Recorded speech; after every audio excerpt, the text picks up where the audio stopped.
Politikus PDIP Andreas Hugo Pareira, belum ada surat resmi usulan pemakzulan Wapres Gibran.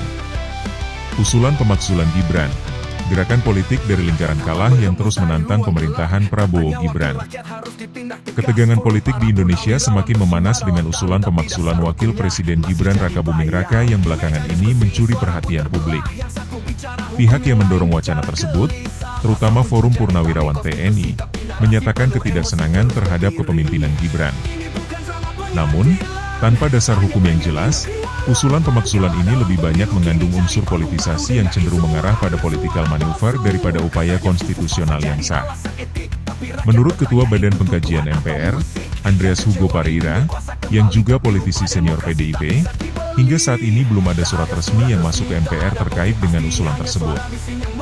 Dalam acara Satu Meja The Forum Kompas TV pada Rabu, 30 April 2025.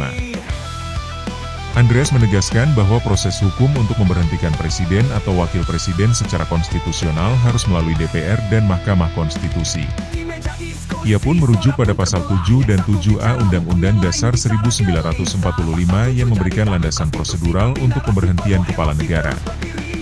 Di sisi lain, Andreas menjelaskan bahwa meski ada kemungkinan pemakzulan, proses tersebut harus dilandasi oleh alasan hukum pidana, alasan administratif, atau alasan etik.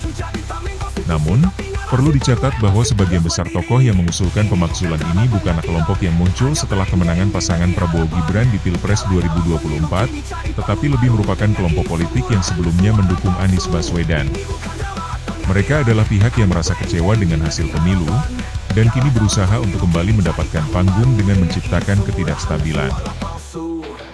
Bahkan, salah satu alasan yang disebutkan dalam wacana pemakzulan adalah Fufufafa, yang jika terbukti dianggap sebagai alasan etik untuk memecat Gibran. Namun, tuduhan ini masih sangat kabur dan jauh dari bukti yang kuat. Ini menunjukkan bahwa gerakan pemakzulan lebih berkutat pada narasi blame game yang cenderung memecah belah daripada menyelesaikan masalah secara konstruktif.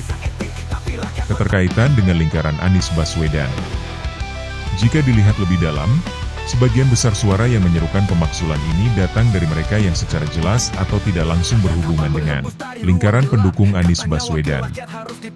Usulan ini datang dari pihak-pihak yang tidak menerima kenyataan bahwa hasil pemilu 2024 telah mengantarkan Prabowo Subianto dan Gibran Rakabuming Raka ke tampuk kekuasaan.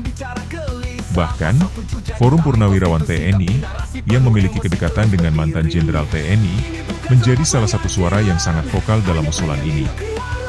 Langkah-langkah ini lebih terlihat seperti usaha untuk mencari celah dalam sistem hukum Indonesia demi membangun momentum politik baru, suatu hal yang jelas menunjukkan kurangnya pengakuan terhadap demokrasi dan hasil pemilihan umum yang sah.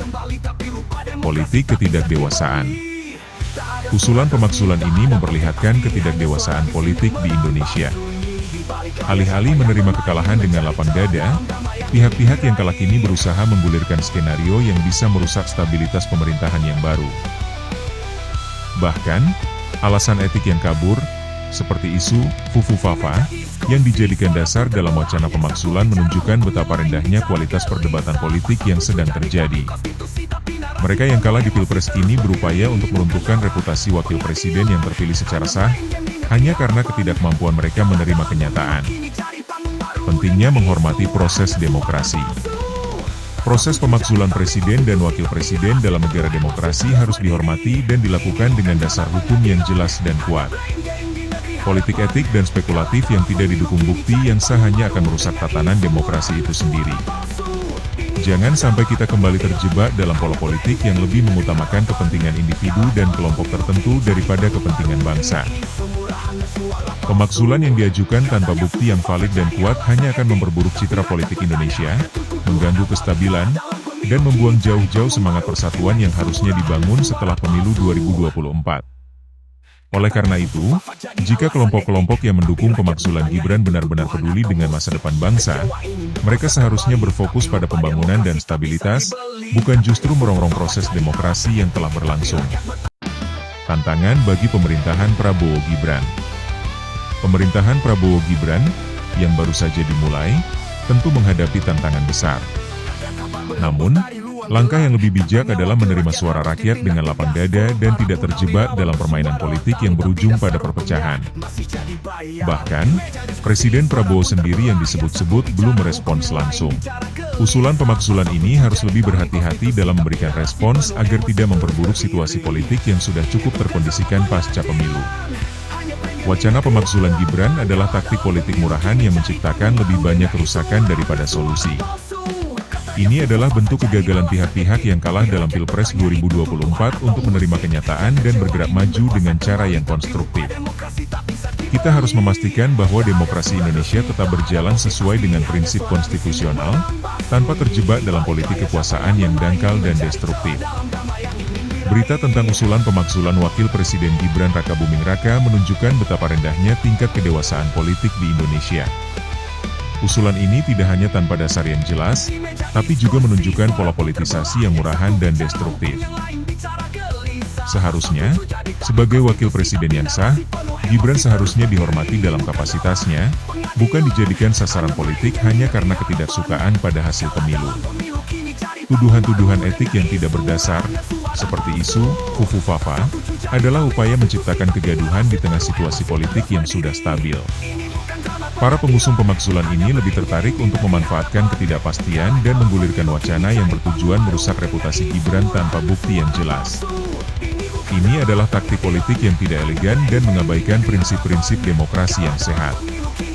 Menggunakan alasan etis yang kabur sebagai celah untuk menjegal pejabat yang sah terpilih adalah bentuk ketidakdewasaan politik yang tidak seharusnya ada di dalam sistem demokrasi kita.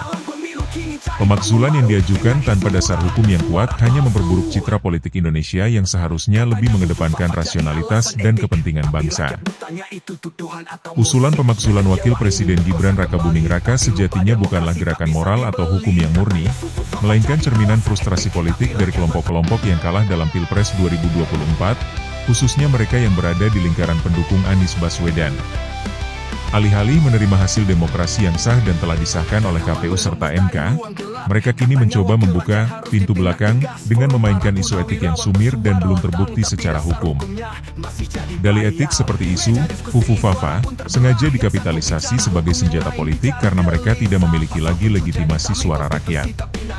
Ironisnya, mereka yang dahulu berteriak soal keadaban demokrasi, kini justru menempuh jalur spekulatif yang memecah stabilitas nasional demi kepentingan politik sesaat.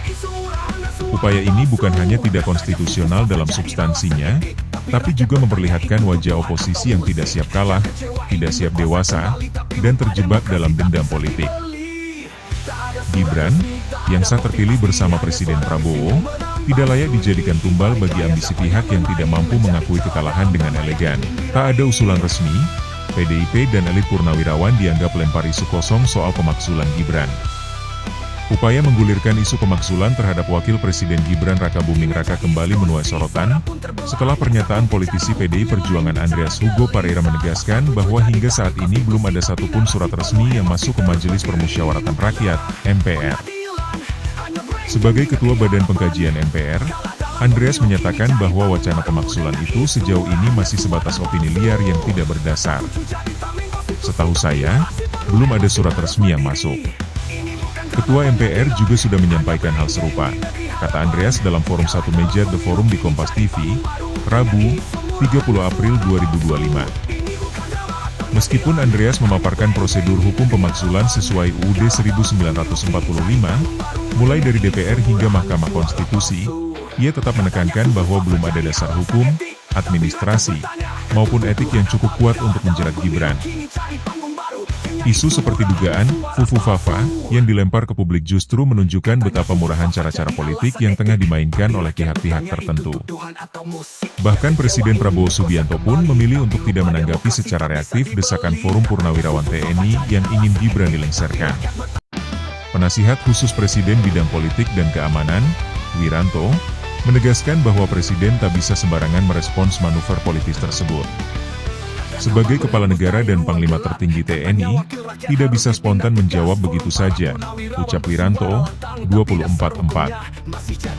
PDIP dan kelompok purnawirawan pun kini dinilai sedang memainkan isu murahan, mencoba mendelegitimasi hasil pemilu 2024 yang telah sah dan konstitusional.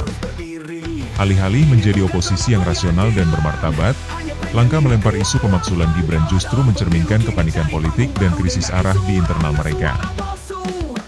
Gibran sendiri, sebagai wapres terpilih dari hasil pemilu demokratis, hingga kini belum terbukti melakukan pelanggaran hukum, etik, atau administratif apapun. Maka manuver PDIP dan pendukungnya tak ubahnya seperti melempar batu ke kaca rumah sendiri, gimik politik yang hambar, tanpa legitimasi dan arah yang jelas.